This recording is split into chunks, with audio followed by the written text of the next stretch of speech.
కోటేశ్వర గారు, ఇక్కడ భారతీయ జనతా పార్టీ ఉంది అండ్ కాంగ్రెస్ రెండు ఉన్నాయి. ఇప్పుడు రెండు పార్టీలకి అస్తిత్వ ప్రమాదం అనుకోవాలి ఈ కాంగ్రెస్ జనతా పార్టీతో. బచ్చన్ గారు, ఈ పరిణామంతో ఏదో పార్టీలకి అస్తిత్వానికి ప్రమాదం అని అంత పెద్ద మాట మనం వాడాల్సినటువంటి అవసరం లేదు. ఆ విధమైనటువంటి పరిణామం కూడా వెంటనే జరుగుతుందని నేనైతే అనుకోవట్లేదు.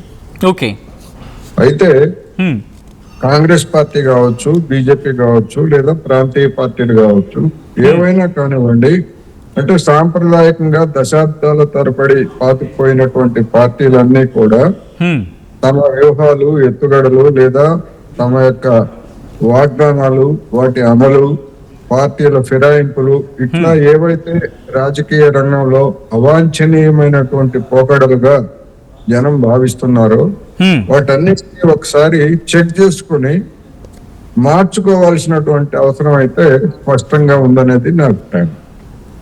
ఎందుకంటే ఈ సిజేపీ ముందుకు తెచ్చినటువంటి అది ఇంకా సోషల్ మీడియా మూవ్మెంట్ గానే ఉంది తప్ప అది ఇంకా రాజకీయ పార్టీగా అది పరిణామం చెందిన ఆశ్చర్యం లేదు.